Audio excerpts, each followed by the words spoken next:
last we left off, you had arrived at the island and met a guy called Galkian who explained that there are 7 sea princes that once roamed this island who were all cursed, and each curse was passed down through the generations. He led you into a cave to explain all the history of stuff. He turned on you, but it turned out he was inhabited by one of the sea princes. The spirit came out, tried to inhabit Kevin. Kevin was wielding a weapon at the time, so after you did cut off Kevin's hand, he came out of the cave after fighting the spirit himself, and then turned on Galkian and killed him and headed off into the city. Upon arriving in the city, his streets were lined with halfling folk, and they seemed to be expecting you. As you were led up to the temple, the curtain was slowly being pulled open by a very ringed hand, and that's where we pick up.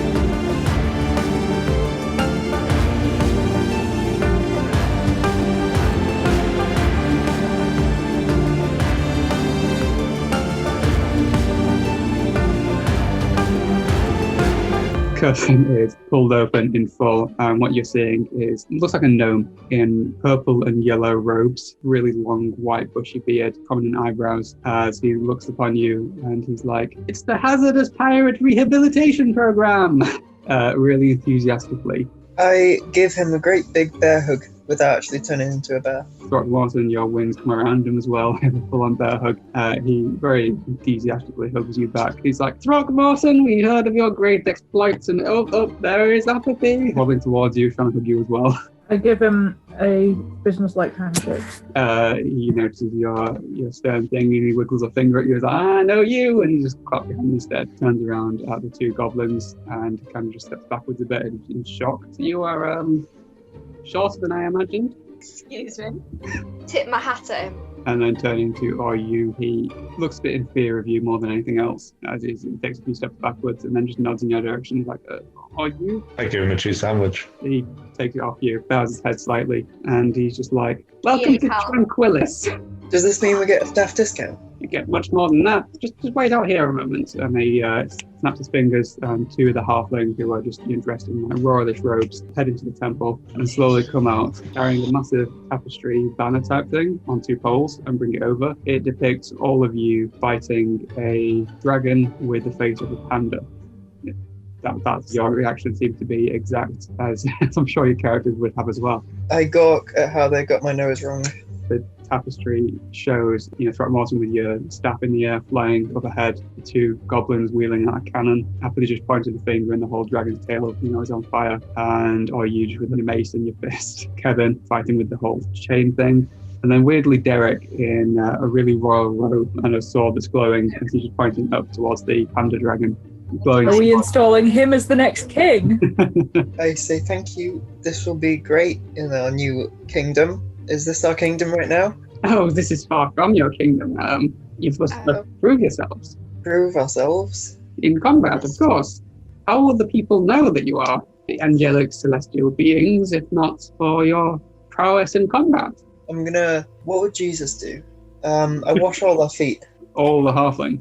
I turn their water supply into big wine. feet, right? I have the shape water spell.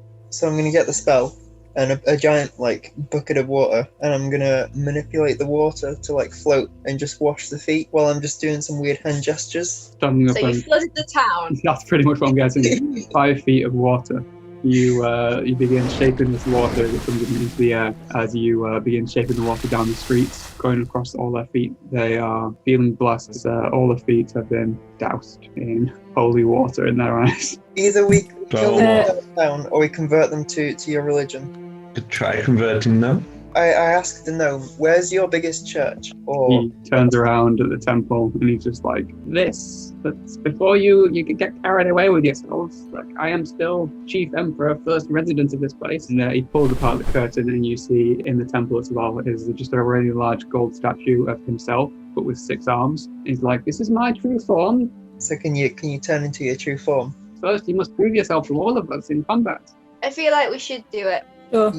Let's do it. He addresses the people now, his arms outstretched, and you see lights just, begin twinkling on his fingers. And all the people are gasping again, but, seeing magic. A grand show, not opened the arena in a very long time, as he begins leading you to an arena just past the temple in the center of the town. He kind of descends down into a cavern. He grabs Kevin, pulls him to the side, and he's like, I noticed your injury, and I don't think it's wise for you to go in there. I think he'd be offended at the idea of being told, oh, you shouldn't go in there. So Kevin, I'm guessing, goes in. Yeah, he might punch the gnome in the face or something like that and then go in. They are very similar to dwarves. Okay, Kevin punches this gnome. The people are all beginning to take the seat, so it's not noticed by the people, which is good. Like, as he's regaining himself, picking up his glasses, you begin walking into an arena. You didn't get his name. He's called Azela. The people call him Azela anyway. They chanted his name. Takes up a throne over the arena. As you are all in there, and as the halfling all begin taking their seats in the ball around you, he calls to the crowd, the hazardous pirate rehabilitation program will now prove themselves worthy of residence. This test will reveal whether they are their true selves or whether they are the imposters and in disguises. I want to make my horns all flamey and make my eyes glow red. I'm gonna spread my wings out gloriously. I'm going to down some mead that I brought in with me. I'm just very overwhelmed and confused about what's going on. Are you preparing any actions now before you are faced with whatever? I'm gonna turn into my starry form. As your wings go up, your stars begin glistening on your skin. I think I'll maybe prepare my daggers. I'm going to cast Warding Bond on Doofenshmirtz. Resistant to all damage. Oh, You take the damage as well, Lee. Yeah. You also get +1 to your armor class. Oh, thanks. Got nothing to prepare. I'll leave it. As you all begin preparing your actions, please everyone roll initiative as suddenly as he claps his hands, smoke appears over the entire arena. You cannot see the being, you will roll disadvantage basically. Does anyone have a wind spell? Surely that would work. Warding wind hedges out vapor, gas, and fog that can be dispersed by strong wind. So as the smoke begins blowing over, we all hear some kind of metallic rattling. I'm going to throw my boomerang in its general direction, and that's a 9 to hit. You chuck your boomerang. You hear the crowd just gasp as then it comes flying back into your hand. You don't hear anything else. I'm gonna fly up and cast Warding wind. You fly up. You're technically above the smoke, but as you go up, the smoke begins to move. It hasn't dispersed it because there's another force that's still blowing it out, but you're now all able to see there's some kind of metallic snake. And so it's going to dash forwards, heading straight, line of sight for apathy. 17 to hit. That hits. And take the bite out of you for 9 points of piercing damage. Please can you make a constitution saving throw. That is 18. So it bites you and you feel some kind of poison ebb into your leg, and then your leg just kind of numbed over, repelling the poison, and then your leg feels fine after it. Just going to bash it with my great club. It's a 22. Please roll your damage. An 11. As you hit it, it bounces back in exactly the same amount of force that you hit down with, and it kind of throws your arm backwards, and you notice there's no physical damage at all. I've had my daggers prepared, so since it's near me and its teeth are still in my leg, right? Yes. So because of that, it means its mouth is open. So I'm going to want to go through this bit, Okay. both sides with my daggers, into Okay. the roof of its mouth or its brain. 18 to hit. Taking both daggers in your hand, you plummet them both into the roof of this mouth. You just can't feel it scrape across the inside, and you try and get the second one, and that one just bounces up as well. Right, I just prepared a flamethrower, actually. If people just open their legs a bit, I'll aim between. Am I still rolling at disadvantage? No, you can see it now, so Oh, it doesn't matter, I rolled a 1 anyway. you're trying to aim it under or use legs, and as it shoots out, it just skirts across the floor, heading over into the crowd. It's a new invention, okay? So it's the guiding bolt. Okay, unnatural 20. That was almost a 5. 12 damage. Martin, in the your constellation beginning glowing significantly brighter as you just shoot out a streak of light towards the iron cobra, hitting it on its scales. You hear just a horrible metallic shriek across the entire arena, and then there's a cheer from the crowd. The light begins to peel away some of the scales on the thing, and just revealing almost skin underneath. looking up and shrieking at Frogmorton, knowing it can't reach you. It's going to try and bite onto Oyu's leg. 26 to hit. It's only 6 points of piercing damage as it bites you. And then please make a Constitution saving throw. 3. On your next turn, you must use your action to make a weapon attack against a random creature you can see within 30 feet of you. So as it bites into you, your head is filled with temporary confusion. All the people around you just turn into monsters. I'm going to hit Doofenshmirtz. Yeah, it's unnatural 20 to hit. Never mind. 13 damage, so it halves. Yeah, turning around. And I also take that as well. No. So are you filled with confusion, seeing the firebolts coming from underneath your legs? You turn around and look at the terrifying faces of Doofenshmirtz. You turn around with the great club and just whack Doof on the back. As you do that, your head just pounds as you realise exactly what you've just done, seeing a blooded great club of goblin blood, and you come to. I'm gonna see if fire does anything to the snake. Can I light my torch and jab that in its face? That is unnatural 20. Cool, so roll a d6, To please. hit plus my strength. Mm-hmm. Is 7 altogether. Pushing the torch into its mouth, you notice that it begins catching on fire from the inside, and it's screeching in your face. Okay, Kevin's gonna Misty Step away. Kevin turns just in a cloud of mist, the smoke around him just seems to unfurl as he moves. The crowd around him, seeing the magic, just cheer again. I'm gonna try my flamethrower again. We're gonna do it this time. Hey, 16 to hit maybe. 16 hits. Yeah, and 10 damage. The flamethrower grenade blasts off, and this time it kind of bounces off the floor and then just hits it underneath its chin. It just seems to be melting away as it's looking right directly now at the source of Doofenshmirtz. So I'm gonna go into the chalice. Or you get +5, and apathy, you get +8. Thank you. Stars just begin glistening again, and there's a brief sound of thunder as both OU and apathy are cured for their respective hit points. The cobra now scuttles directly into the smoke, and it just vanishes from sight. Can I see Doofenshmirtz? You know whereabouts the last were though, so you can assume they're still there. I'm going to try and pick them up and just run to the edge of the arena, crying. Can I also cast something on them? You've got your movement, so why not? Let's do a healing word. What's the word? Honey. I'm also going to rub honey on the wound. Picking up a goblin under each arm, the weight's nothing to you. Covering them in bee puke. So 4 HP back. You run to the edge of the arena. All the halfling around you have seen the lights and stuff, and the magic is being used, and they begin cheering, not assuming that you've just turned on each other. A few of them begin throwing down unique coins that you haven't really used, platinum and electrum pieces.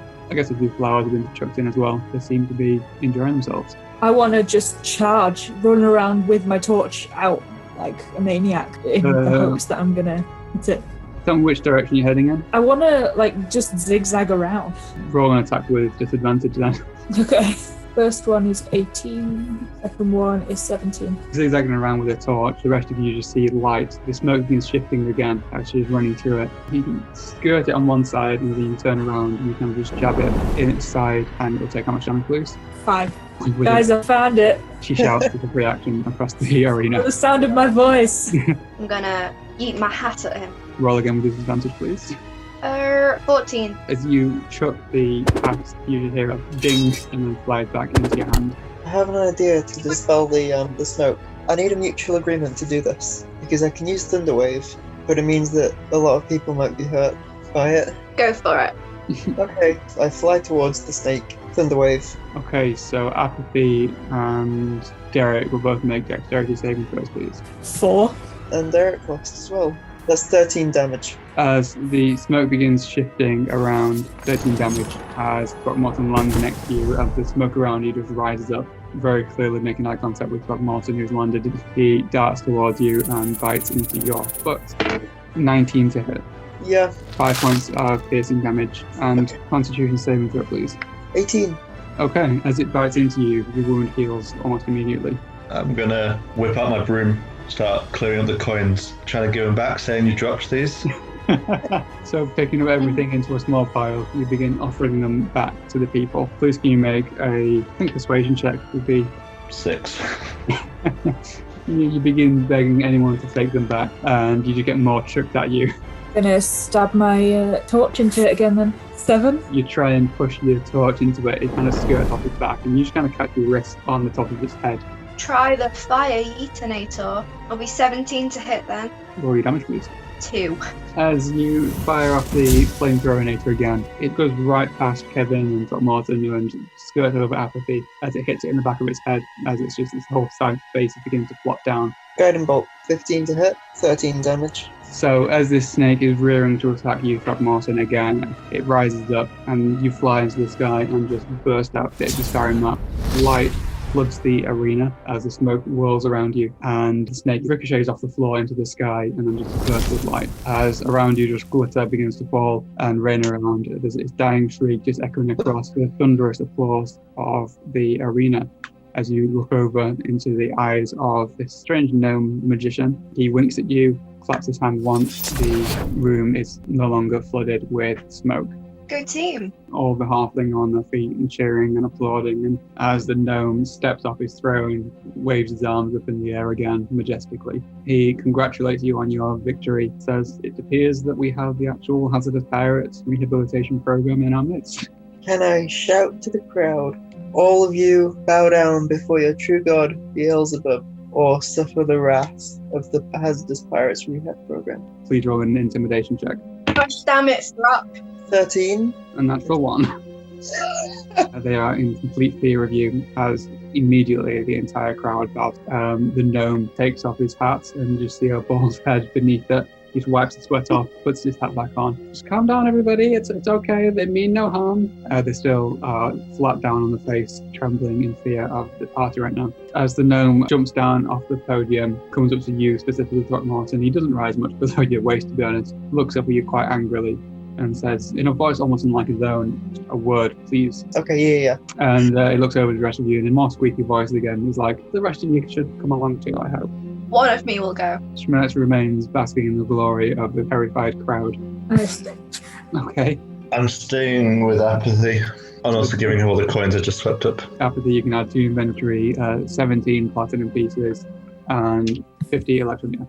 As you're looking at the coins as well, they have this gnome space on them. You can roll an investigation check on it if you want to. 6. It's written in a different language. There's kind of words around the side. Can I ask someone to read it for me? Well, the gnome is about to leave with Throckmorton, but he hasn't left yet. I'll ask him. Okay. No, Head up to him and I just say, what does this say? he doesn't even take it. He just says, oh, it's just the year and just in praise of my name. Exactly what does it say? He takes it in his hand and he says, oh, this one is in celebration of the 53rd year of the return of our saviour, Azela. Say thank you and take it back.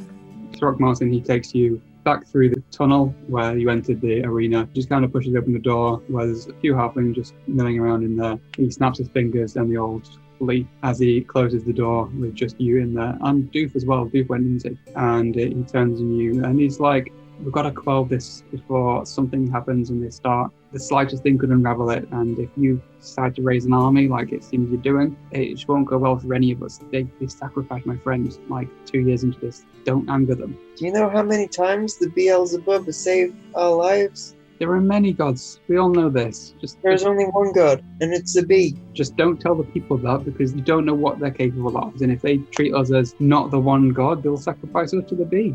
I think you should show me your true form. Come on, chop chop. Fine. He pulls off his hat, and he pulls at his beard, and it's held on by strings. And he's like, it's just fancy dress. He's in a really gruff voice now. And he's like, he's done. He's a really old man. He's like, I've been pleasing them for 50 years now. They sacrificed my friend when we discovered this place. And it's just fancy dress. I put on the squeaky voice and the purple robes. I saw tapestries of, Azale and realized that that's stupid. I can just look like Azale and they'll treat me like it. Me and Viziah just 50 years ago, we found this place while searching for the treasure of the sea princes, and it's like you claim to be the true god. They're just going to sacrifice your friend here. I mean, Interesting. we don't want to stay here because we want to get back to our haunted hotel. Needed to stay here. We just put on the show for you in the case that you could do us a few favors. There are more of us. Saltmarsh sent several over, and they're all still around. Go back out there, apologize for what you said. Say it was, a demon taking over or something. I don't know. Make something up. Just Quell Okay, what's well. start, and then I'll explain everything to the rest of the party. I will. You better come with me and put your face back on. He readjusts his beard, just tucks it in under the hat to make sure the strings aren't showing, fastens his robe around him, and he just like ushers you over. And Let's go to the arena. Okay, I address the crowd. I declare that I apologize for my mistake. You did not have to worship the bee, but you do have to know the truth. I rip the guy's beard off and I say, "This man's a fake." Please roll a strength check. Put a beard on a string. He's going to try and prevent it with a dexterity save. Wow. Oh no, it's an unnatural one. Can I just slap him round the head? Okay, so as you try and pull the beard, you're not quite strong enough. He, with some kind of magic force, just pushes you back like 10 feet right into Apathy, who turns around and just slaps you in the face. Azale is like, "It's okay, this being is just a demon sent to torment us all." And all the people are looking up. I get to my feet and I say, "Yeah, that's right. I'm a fake." And I rip my beard off. You just tug at your beard hair. Please roll a strength check against how much you can pull out, I guess. 12. Clearly this one is deranged. Can I cast Thunder Wave to shut them both up? What's the Constitution. 15? 11. He stands his ground as his wave just blasts over, and Throckmorton, you're blasted backwards and you hit the side of your head. And he's just like, "I need to speak to all of you collectively, if that's okay." Yes. Okay. Go on. He takes you all back into the temple this time. Stomping, he looks quite mad as he marches into the temple, yanks the curtain back, ushers you all in. He very forcefully closes it, and you're all looking up at the figure of Azale with 6 arms. And it's just a really aged temple. It's lined with a certain metal. If any of you who are interested in the metal want to roll an investigation check, you can do. I will do that. 18. So it's just Apathy who notices that the metal that's lining this place is clearly adamantine, which is the hardest metal in existence. It's usually quite a rare metal, but to have it in the temple and so much of it seems to be of huge significance. I asked if this was what was covering the snake. And he just looks up at the ceiling with all the adamantine. He's like, "Oh yeah, okay, I'm just gonna come clean to all of you." He pulls off his beard again, opens up the robe to reveal just cheap clothing underneath, sort of linen and stuff. And he's just like, "You've got to control this one." It's like he could have ruined everything today. I trust the rest of you. Kalkian spoke highly of you when he came to report. He Kim's eyes. I'm going to start crying and say, "I don't know who I am." Ignorance explaining the whole history, that he came here with his friend and was seeking out the Sea Prince's treasure. Instead, they came across these people who saw any sign of magic as these people are gods. And so he went and bought a robe that looked like the one that the statue had and claimed to be their god. But his friend was sacrificed to him because he was the weaker being. And he stayed there for about a couple of years before he woke up one morning to his sacrificed friend on the doorstep of the temple. These people are very religious. This guy himself is just called Wilhelm. And looking at Doof, who asked the question about the metal. So yeah, that's exactly what was doing. I just need to show you what it's capable of and why we stayed here. He says this island is the richest source of adamantine in the realm. I get onto my knees, I crawl up to him, I tug at his robe, and I say, "Dad?" Can someone roll a medicine check on him, please? If you want to roll medicine check, yeah. Is Throckmorton okay? Throckmorton's convinced that he's a demigod, and also he's slightly insane. You come and tug at his robe. He just kicks you aside and he's like, "Enough of this. I can show you the rest of the people who stayed from Saltmarsh. They got on board with the vision quite easily." Is anyone curious as to why he had a tapestry of this? You can No. go. How he knew what he looked like, maybe? Elkian told us, of your likeness, saw you fight the dinosaur, and we knew that you were not to be taken lightly. And so he came to report to us immediately upon finding you. We just had that made as fast as we could, so we could convince the people that you are like us and we're not going to sacrifice you like they do any other outsiders. Can you not stop them from sacrificing people? Since they're doing it to please you, can you not just say, "That will not please me"? The last time I tried that, they began sacrificing instead to the altar. I need them to still believe that I am Azale, whoever he really is. I am your long-lost son. I pick up Throckmorton, carry him to the corner of the room. No, I wail and I have attention. This sound begins to alert further on in the temple as the guys just like, I didn't want to deal with the other guys today, but yeah, we do have other people here who decided to stay and help us. The first one he introduces as Alarion, who is a female elf, almost as tall as you, to be honest. She's like much taller than a usual elf would be, dressed in just like a golden robe, who seems to be, some kind of royalty. Do likely takes a fancy. do take a massive fancy to this very tall elf. And the other guy who's introduced is called Morden, who is a giant barbarian who kind of stomped into the room. His size doesn't seem to match his personality almost. He's grinning at all of you. He's like a Hagrid type character, dressed in just a massive robe. Doesn't quite meet at the middle, to his bulging stomach out on the outside. The ghost of Christmas present. As then finally slinking in with just a staff is a very very thin person this time, quite short, very wispy beard in comparison to Bushy one that's fake. Is a guy he introduces as Maze. He's kind of a healer around here, and Maze, more than anything, just nods. And he's like, all of them sent from Saltmarsh, to investigate us, and I just brought him on board to help us out with this, because obviously we have yet to find the treasure of the Sea Princes. These are all gods as well. They all have their own angel names and whatever. We've got residents here in the city. How long have you all been here? The first one to arrive was Morden, about 10 years ago. He found the place also seeking the treasure of the Sea Princes. Alarion was the second, and then Maze came 2 years ago. Saltmarsh stopped sending people because these great heroes never returned. What were the names of the two factions in Saltmarsh? Was it like the loyalists and the traditionalists. Were any of these guys either of those? You learn that all of them were part of the traditionalists, especially Alarion, the elf. Doof is now pretending to be a hardcore traditionalist, trying to impress her, leaning on something, tilting his head a bit. I'm a bit of a traditionalist myself. Roll a charisma check. 1. As he does that, he's leaning on a vase, and he knocks the vase over, and it just shatters, and he falls and just bangs his head, and she just scoffs at him. Too drunk to notice that she's rejected him. As an incentive to stay, I guess, we need as many people as possible. Our quest for the treasure, and it will be split very equally, should we find it. The treasure is the Sea Princes and all weapons, is it? Oh, not the weapons, as I'm sure Kalkian would have told. Where is that guy anyway?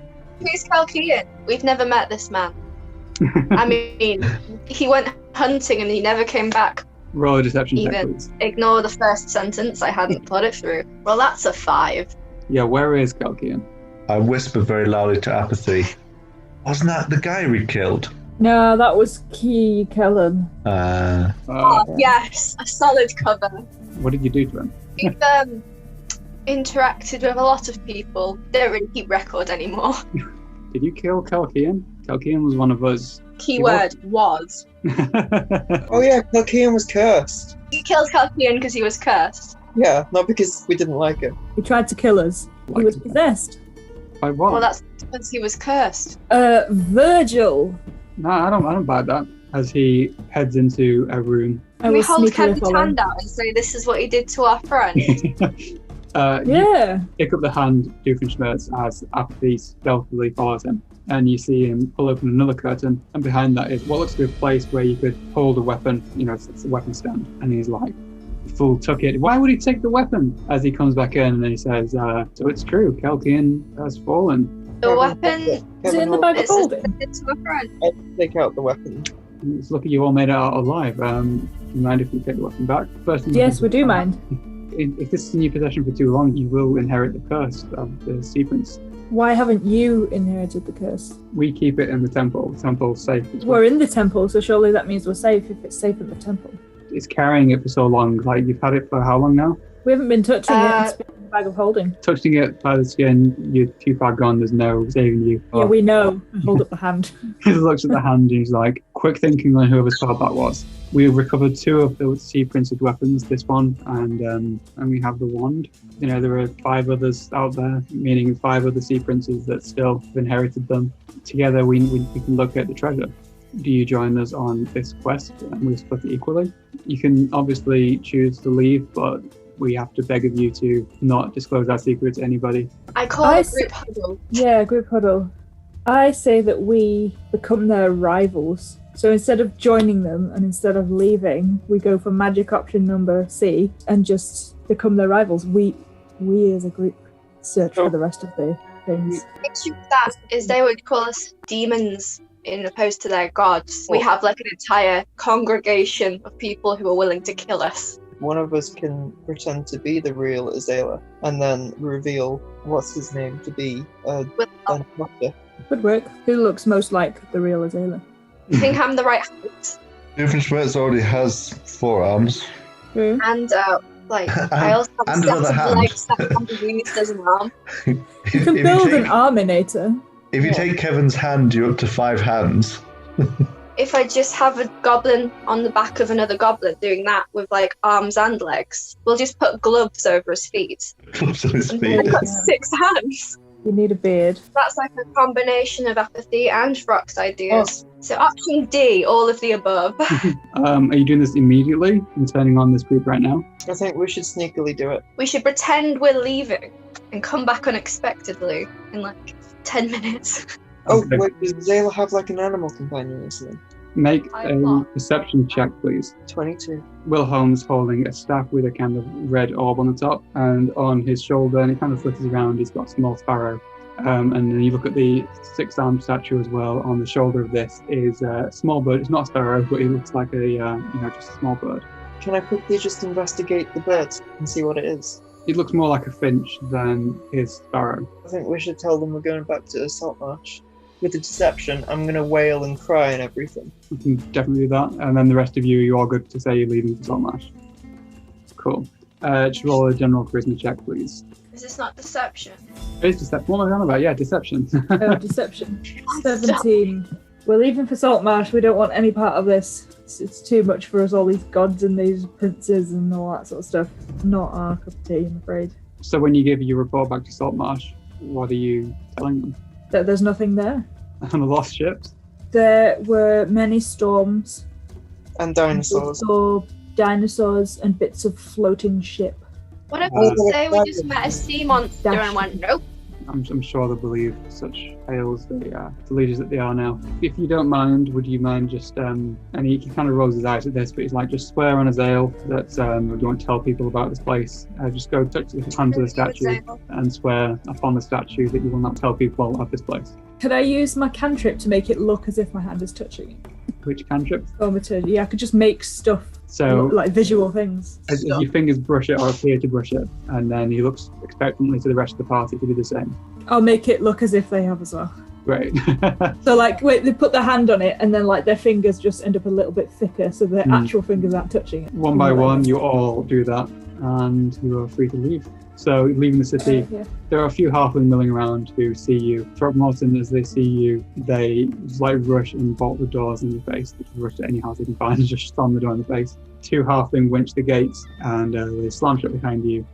And that is where we're going to end the session for today.